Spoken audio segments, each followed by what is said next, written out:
Assalamualaikum Ustaz. Waalaikumsalam warahmatullahi wabarakatuh.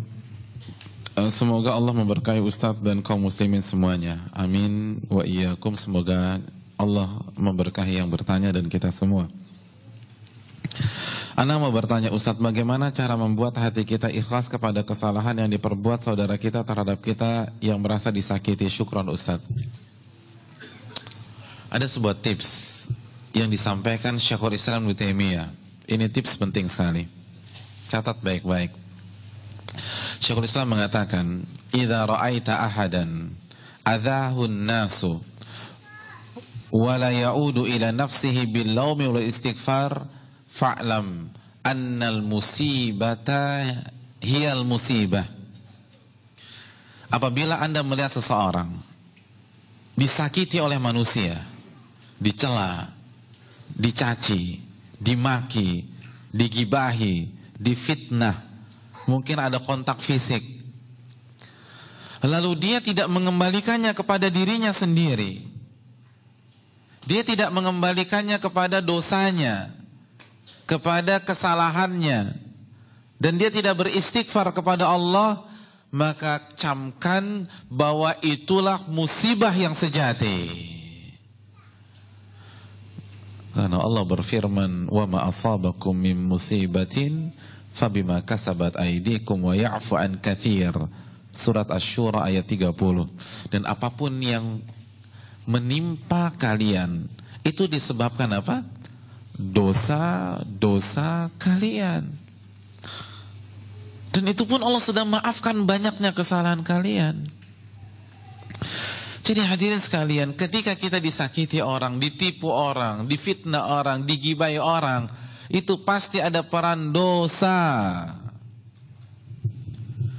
Maka ketika kita menghadapi kondisi-kondisi demikian, introspeksi diri, evaluasi dosa-dosa kita. Ini saya salah apa sama Allah? Pertama cek, kalau misalnya kita diomongin, pastikan apa kritikan mereka kepada kita. Kalau memang benar, perbaiki, berarti itu kesalahannya. Kalau ternyata itu fitnah, kita nggak melakukannya, bukan berarti kita bersih dari kesalahan. Itu karena kesalahan kita di tempat lain, di kesempatan lain. Allah balas melalui itu.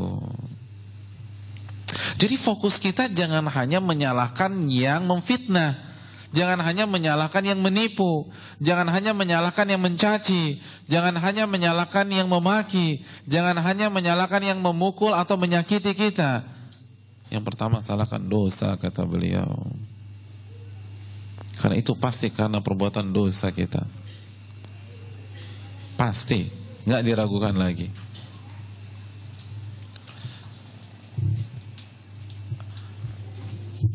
Jadi kalau kita tahu penyebab kesalahannya siapa? Kita. Maka kita nggak akan terlalu ngotot sama orang, walaupun secara kasat mata dalam kasus ini dia yang salah. Iya nggak sih? Kalau la qadarallah kita nabrak bemper mobil orang, kira-kira kita ngotot nggak? Enggak, kita yang salah. Saat kita merasa bersalah, kita nggak akan ngotot, kita nggak akan terlalu sakit hati. Oleh karena itu, camkan baik-baik, kalau kita disakiti oleh manusia, itu disebabkan apa? Dosa siapa? Dan dengan punya konsep begini, kita akan dewasa, hadirin. Kita akan berkembang. Tapi kalau kita sibuk menyalahkan orang dan menjadikan pelakunya sebagai kambing hitam, kita nggak akan maju-maju. Kalau fokus kita hanya kepada yang menyakiti kita, kita tidak akan berkembang. Contoh misalnya, ada orang memfitnah kita, kita sakit hati. Biasanya kalau kita sakit hati, pelampiasannya gimana? Kita telepon teman kita, lalu kita curhat. 2 jam kita telepon teman kita tersebut, menceritakan kasus kita yang disakiti oleh si fulan. Berarti 2 jam waktu kita habis menceritakan kesalahan si fulan.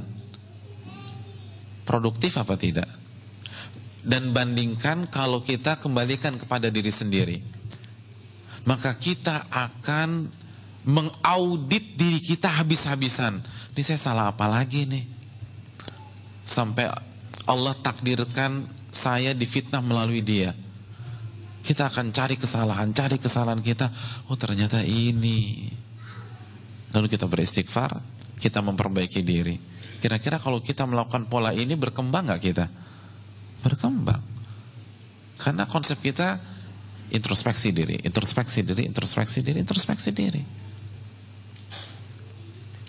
Makanya kan ketika kita membaca Sayyidul Istighfar, apa yang kita baca? Abu'u laka bi ni'matika alayya wa abu'u. Udah itu aja. Kata Syekh Abdul Razak bin Abdul Muhsin Al-Abbad, konsep muslim itu dua. Akui nikmat Allah dan akui kesalahan kita. Abu'u laka bi ni'matika alayya. Aku akui seluruh nikmat-nikmat ini itu darimu ya Allah. Jadi seluruh fasilitas dunia, seluruh kenyamanan, ketentraman, harta, keluarga, itu semua dari siapa? Dari Allah. Lalu apa yang kita alami, masalah yang kita hadapi, itu disebabkan abu'u laka bi ni'matika alayya wa abu'u bi dzanbi. Itu karena dosa. Jadi kita hidup konsepnya dengan mengakui nikmat Allah, lalu kita bersyukur, dan kita mengakui kesalahan kita, lalu kita beristighfar. Saya ingin tanya, dari konsep ini ada pihak ketiga enggak? Ada pihak ketiga enggak?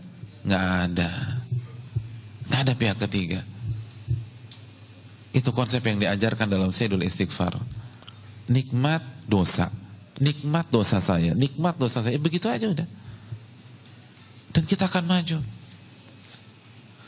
Ustaz, enak banget dong yang nyakitin kita kalau begitu.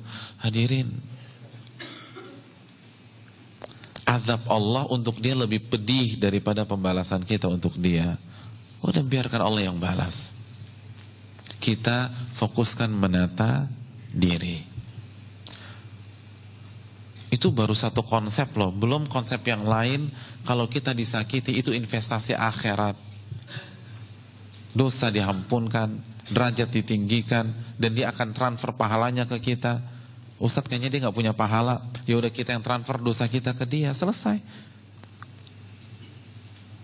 Orang yang mencela, yang menyakiti kita, itu kan sama saja mentransfer pahalanya kepada kita. Iya gak sih? Masih ingat hadis Muslim tentang muflis, orang yang bangkrut? Saya ingin tanya, kalau ada orang mentransfer 10 juta ke rekening antum, antum marah-marah atau antum senang? Hah? Senang. Sekarang, mana yang lebih besar, pahala atau duit? Apa dua-duanya? Nggak bisa, emang paling lebih besar pahala. Kalau kita benar-benar yakin pahala lebih besar daripada duit, kenapa kita stres ketika ada orang mentransfer pahalanya untuk kita? Katanya yakin kepada hari kiamat. Katanya Ahlussunnah wal Jamaah. Ahlussunnah wal Jamaah kan kontennya akidah. Penekanannya kan akidah, dan akidah kan iman kepada Allah, iman kepada malaikat, iman kepada kitab, iman kepada Rasul, iman kepada hari kiamat, iman kepada takdir. Mana iman kepada hari kiamat? Orang kirim pahala, kok malah ngamuk, kok malah galau, kok nggak bisa tidur. Wallahu ta'ala bishawab.